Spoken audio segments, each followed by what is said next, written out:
जय Hind aspirants. I Ruby Thakur welcome you to SSB crack exams channel. सो आज हम बात करेंगे हर एक न्यूज़पेपर में, हर एक का सोशल मीडिया पर एक चीज़ बहुत ज़्यादा फेमस चल रही है, वो है प्राइम मिनिस्टर मोदी जी का इंटरव्यू, एक पॉडकास्ट जो कि एमआईटी के रिसर्चर लेक्स फ्रिडमैन के साथ होता है।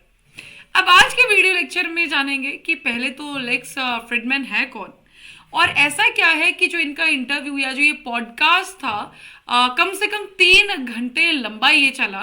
और इस पॉडकास्ट के अंदर Godhra riots, prime minister Modi ji के बचपन के बारे में, उनके कुछ फिलोसफिकल थॉट्स के बारे में और एक फॉरेन पॉलिसी पाकिस्तान तक के बारे में बात हुई।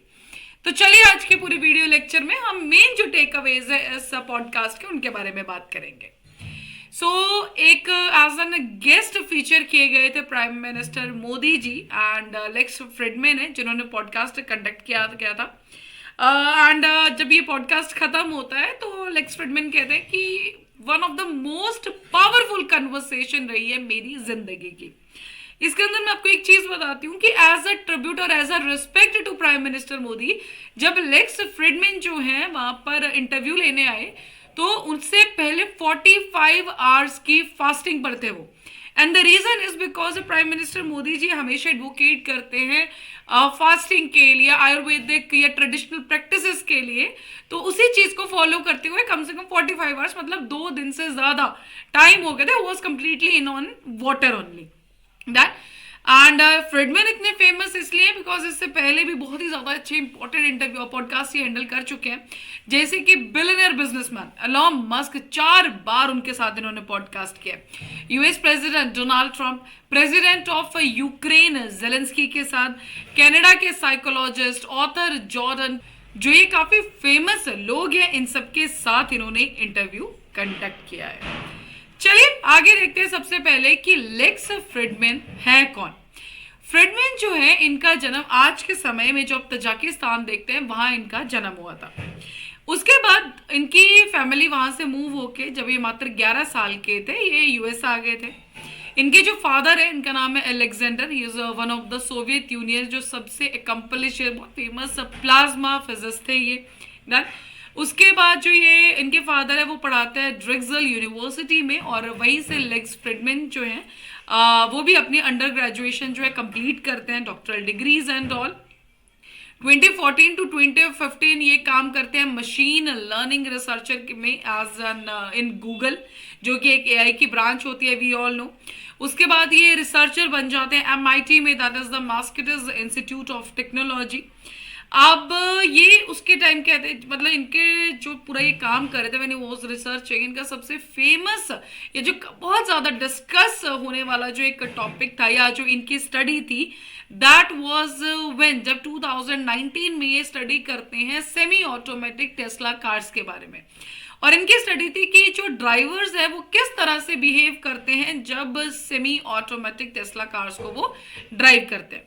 और उस स्टडी के अंदर ये इनको पाया जाता है कि जो ड्राइवर्स है उस समय में अटेंशन देते हैं अपनी सराउंडिंग्स के लिए तरफ, इवन व्हेन जो इन कार्स को ड्राइव कर रहे हैं देन। और कुछ और भी इसके अंदर स्टडीज थी, तो कुछ गैप्स इसके अंदर, तो लोगों ने कुछ क्वेश्चन किया कि स्मॉल सैंपल साइज है, कुछ फैक्ट्स के ऊपर इन्होंने क्वेश्चन किया, बहुत सारी चीजें उठी। एंड जब इन्होंने ये रिसर्च करी उसी टाइम पे ये नोटिस पे आते हैं किसके, दैट इज ऑन द जो Elon Musk. Then Elon Musk जो इनको नोटिस करते हैं, और उसके बाद मैंने आपको बताया कि 4 इन्होंने उनके साथ पॉडकास्ट किए हैं। अब स्टार्ट करते हैं जो कल पॉडकास्ट होता है प्राइम मिनिस्टर मोदी जी के साथ। तो सबसे पहले वो स्टार्ट करते हैं प्राइम मिनिस्टर मोदी जी के बचपन से, एंड उसके अंदर वो बात करते हैं प्राइम मिनिस्टर मोदी जी अपने बचपन के बारे में। एंड उन्होंने कहा कि उनके लाइफ के बहुत सारे ऐसे लेसन्स हैं जो उन्होंने अपने बचपन से सीखे हैं, अपने पिताजी के टी स्टॉल से उन्होंने सीखा है, उनकी मदर जो बच्चों को होम रेमेडीज जो घरेलू इलाज हैं उनसे वो सही करती थी, उन सब चीज़ों से उन्होंने बहुत सारे लेसन्स लिए अपनी ज़िंदगी के।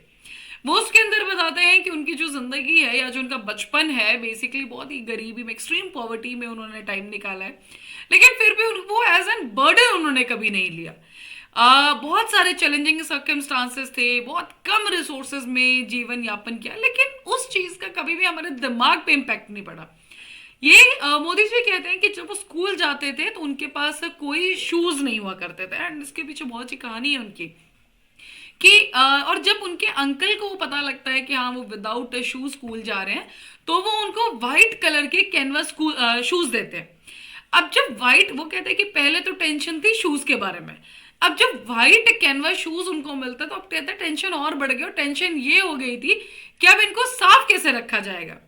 इसलिए वो क्या करते थे, जब स्कूल खत्म होता था तो उसके बाद वो क्लासरूम्स में जाते थे, और जो टीचर्स ने चॉक्स होता है ना, चॉक जो डिस्कार्ड कर दी होती थी वो उनको कलेक्ट करते थे, और कलेक्ट करने के बाद वो घर जाके क्या करते थे, उनको पानी में सोक करते थे और उसको मिक्स करके उसका पेस्ट बना के अपने कैनवास शूज को वो पॉलिश करते थे, ताकि वो क्या होता था, वो ब्राइट रहते थे और वाइट रहते थे।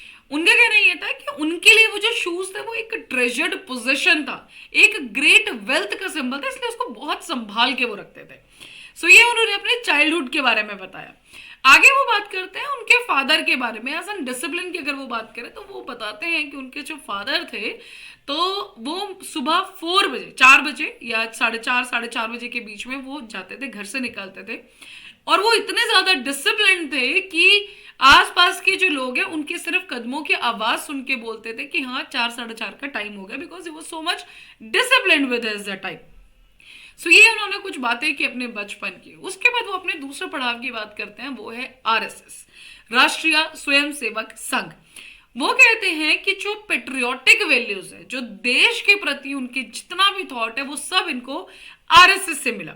एंड वो आज भी कहते हैं कि मैं सबसे बड़ा जो शुक्रगुजार हूं या जो मैं धन्यवाद देता हूं कि उन्होंने मुझे मेरी जिंदगी का पर्पस दिया कि मुझे जीना क्यों है, बिकॉज हर एक लाइफ का एक पर्पस होना बहुत जरूरी है, और वो पर्पस मुझे दिया था आरएसएस ने।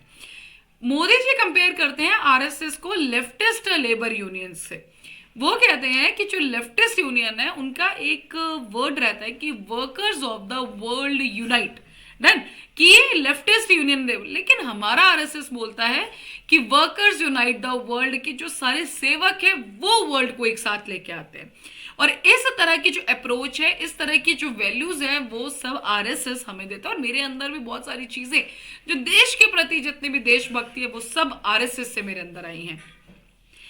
अब एक यहाँ पे बात आती है Godhra riots. We all know Godhra riot, जो गोधरा कांड हुआ था तो उसके अंदर मोदी जी का नाम उसमें जोड़ा गया था, 2002 के अंदर हुआ था, तो वो भी इन्होंने यहाँ पे डिस्कस किया। और मोदी जी कहते हैं कि बिल्कुल फॉल्स नैरेटिव था। जुडिशरी ने हालांकि उनका नाम क्लियर कर दिया। ये कहते हैं कि जो लोग का उस टाइम पे कहा जाता है और आज भी लोग कहते हैं कि जो 2002 राइट्स हैं वो आज तक के सबसे बड़े राइट है गुजरात के अंदर। और ये कुछ नहीं है, सिर्फ एक गलत इंफॉर्मेशन पास करने का एक आप कह सकते हैं कि एजेंडा लेकर चले थे। मोदी जी कहते हैं कि अगर आप डाटा देखेंगे 2002 से पहले का, तो आप देखेंगे कि गुजरात के अंदर बहुत पहले से राइट्स होते आए। कॉन्स्टेंटली वहां पे हमें कर्फ्यू देखने को मिलते थे, कॉम्युनल वायलेंस हो जाती थी, बहुत ट्रिवियल इशू, काइट फ्लाइंग के ऊपर, कंटेस्टेंट्स के ऊपर, बाईसाइकिल कोलिशंस के ऊपर, कभी भी कुछ भी दंगे वहां पे हो रहे होते थे। तो वो कहते हैं कि गुजरात के अंदर राइट्स होते हैं 1969 के अंदर, और वो कम से कम 6 महीने से ज्यादा चले थे। और ये वो कार्य टाइम है जिस टाइम पे मेरा पॉलिटिकल करियर या पॉलिटिकल होराइजन से मेरा कोई लेना देना भी नहीं है।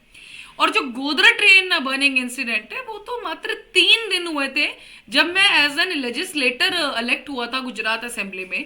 तो सिर्फ 3 दिन के कार्यकाल में ऐसा क्या हुआ कि मेरा उसमें नाम जोड़ दिया गया था। सो ये सिर्फ एक प्रोपागेंडा था, ये किसी और की सोच थी, that was just a miss information. तो उन्होंने कहा कि जुडिशरी ने भी मेरा नाम वहां से क्लियर कर दिया। सो एक ये एज अ वे आप कह सकते हैं कि यूज किया गया था। अब आगे बात की जाती है प्राइम मिनिस्टर मोदी जी से पाकिस्तान के ऊपर। तो वो कहते हैं फॉरेन पॉलिसी के ऊपर, तो भारत ने जो टाइज थे विद इट्स नेबर, और खासकर बात की गई पाकिस्तान के ऊपर, तो मोदी जी कहते हैं कि देखिए पाकिस्तान ने हमेशा हमें धोखा दिया, चाहे हमने कितने भी सिंसियर एफर्ट्स लगाए हैं उनके साथ टाइज के लिए। मोदी जी बताते हैं कि जब वो प्रधानमंत्री बने तो मैंने स्पेशली इनवाइट किया था पाकिस्तान को। जब वो शपथ समारोह जो पूरा प्रोग्राम होता है उस टाइम पे मैंने खुद बुलाया था। बट ताकि मतलब एक नया चेंज देखने को मिले रिलेशंस के बीच में, बट कुछ भी नहीं सुधरा। जो भी हमने एक नोबेल अटेम्प्ट लिया, जो पीस की तरफ हम बढ़ना चाहते थे, रिलेशंस को सुधारना चाहते थे, हमें बदले में सिर्फ धोखा मिला। डन। और वो कहते हैं कि ऐसा नहीं है कि बात इंडिया की है, बात यह है कि जो पाकिस्तान में भी लोग रहते होंगे उनकी भी यही इच्छा होगी, बिकॉज वो कंटिन्यूसली एक अनरेस्ट में रहते हैं, कोई शांति नहीं है, रिसोर्सेज के लिए कंटिन्यूसली उनकी लड़ाई है। तो वो भी चाहते होंगे कि रिश्ते सुधरे और चीजें नॉर्मलाइज हो जाए। तो इस पाकिस्तान के बारे में उन्होंने ये कहा। अब आगे उनसे पूछा जाता है, जो लेक्स फ्रीडमैन उनसे पूछते हैं कि आपका ट्रंप जी के प्रति क्या एक सोच है, कैसे आप लोगों के रिलेशंस हैं।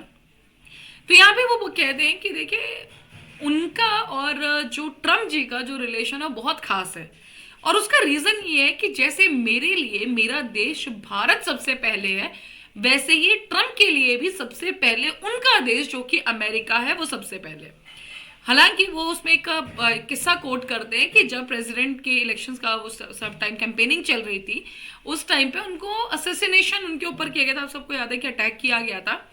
तो उन्होंने कहा कि देखिए, उसके बाद भी वो डरे नहीं, उसके बाद भी वो ओपन कैंपेनिंग करते रहे, उन्होंने शोज करे, बिकॉज उनको मतलब है सिर्फ अपने अमेरिका से, वो टोटली डेडिकेटेड टू अमेरिका, उनको कोई पर्सनल इंटरेस्ट या कुछ भी नहीं है। तो सेम यही सोच मेरी भी, इसी सेम थॉट प्रोसेस की वजह से मेरे और जो ट्रंप है, हम दोनों के रिलेशंस बहुत अच्छे हैं। दूसरा किस्सा कोट करते हैं वो मोदी ट्रंप के रिलेशन के ऊपर, वो है जब हाउडी मोदी इवेंट हुआ था। वो कहते हैं कि हजारों की भीड़ थी, हालांकि यूएस का प्रेसिडेंट ऐसे भीड़ के अंदर नहीं चलता विदाउट एन सिक्योरिटी, लेकिन उस पर्टिकुलर टाइम पे वो मेरे साथ बिना सोचे समझे, बिना सिक्योरिटी के अंदर हजारों की भीड़ में से चल के गए। सो वो वहां पे बताते हैं कि एक जो ट्रस्ट है एक दूसरे के प्रति, वो जो मोमेंट है, वो जो म्यूचुअल ट्रस्ट है, वो शोकेस हुआ। तो ये वो वहां पे बोलते हैं कि इसलिए जो मेरा और ट्रंप का रिलेशन है काफी खास है। आगे इनकी बात होती है वो है कुछ फिलोसफिकल टॉपिक्स पे, जैसे कि डेथ, फास्टिंग। तो लेक्स फ्रीडमैन पूछते हैं कि क्या आपको डेथ से डर लगता है। तो वहां पे बहुत सा जवाब देते हैं मोदी जी कि देखिए, जीना और मरना एक ही सिक्के के पहलू हैं, ठीक है, दो पहलू हैं ना। लेकिन ज्यादा अगर आप देखेंगे कि जो पक्का होगा वो क्या है, वो है डेथ। और जब आपको पता है कि कोई चीज इतनी सर्टन है, death is so much certain, तो आपको डरना क्यों है उस चीज से। इससे अच्छा ये है कि जब आपको सच्चाई पता है कि डेथ तो एक दिन होनी है, सो आपकी जो लाइफ है आप उसका पर्पस रखिए, देन उसको आप पूरा फ्लरिश करके बहुत अच्छे से जिए। देन सो लाइफ को पर्पस करके आप उसको हर एक मोमेंट को विद द स्पेसिफिक पर्पस उसको स्पेंड करिए, ताकि एक डिफरेंस आप बनाए। Then so I'm watching it. So why fear what is certain? That is why you must embrace life instead of fretting over the death. कि अगर आप डेथ के बारे में सोचते रहेंगे तो आप जिएंगे कब। That is how life will evolve and flourish. PM stressed that since life is uncertain, every moment should be spent with the purpose, learning and making a difference. ये चीज उन्होंने डेथ के बारे में की। दूसरा, मैंने आपको बिल्कुल वीडियो की स्टार्टिंग में बात की थी फास्टिंग के बारे में, तो यहीं पे लेक्स फ्रीडमैन भी कहते हैं कि देखिए, मैंने आपका as an respect, as an honour, मैंने 45 घंटे का 45 आवर्स का फास्ट रखा था। एंड उसी के ऊपर मोदी जी भी ग्रेटिट्यूड उनको शो करते हैं, और वो कहते हैं कि देखिए, एक साइंटिफिक प्रोसेस तो है ही है फास्टिंग का, वी ऑल नो, डॉक्टर्स भी सजेस्ट करते हैं, बट फास्ट सिर्फ एक मील्स को स्किप करने का बात नहीं है। फास्ट समथिंग है जो आपको अपने ट्रेडिशन से जोड़ता है, आयुर्वेदिक प्रैक्टिसेस से जोड़ता है। और जब भारत का नाम आता है तो वी नो ट्रेडिशन और आयुर्वेदिक प्रैक्टिसेस के लिए हम जाने जाते हैं। So this were the biggest, मतलब 3 घंटे का इंटरव्यू था, but yes this were the big topics जिनके ऊपर बात की गई। रशिया यूक्रेन वॉर के बारे में भी बात हुई थी, एआई के ऊपर बात हुई। So there were the many topics, but ऐसे कुछ इंपॉर्टेंट हमने बात की यहाँ पे। So that is all for this particular podcast between the Prime Minister Modi and Lex Fridman. अभी आपकी स्क्रीन पे एसएसबी इंटरव्यू का कोर्स हर महीने बैच वेट आप ज्वाइन कर सकते हैं। साथ ही we having the courses for NDA CDS AFCAT आप एनरोल कर सकते हैं। और जब भी आप एनरोल करें उस टाइम पे डिस्काउंट कोड जो कि वॉरियर 10 आप यूज करना ना भूलें। जैसे आप इस कोड को यूज करेंगे you will be getting the 10% of. So that's all for the day. Thank you so much for watching this video. जय हिंद, जय भारत। अगर आप एक डिफेंस एस्पिरेंट हैं और SSB interview, NDA, CDS, AFCAT जैसे एग्जाम्स के लिए प्रिपेयर कर रहे हैं तो आप एसएसबी क्रैक एग्जाम्स के कोर्स को चेक करना ना भूलें। आप हमारी लर्निंग एप्लीकेशन को गूगल प्ले स्टोर से भी डाउनलोड कर सकते हैं।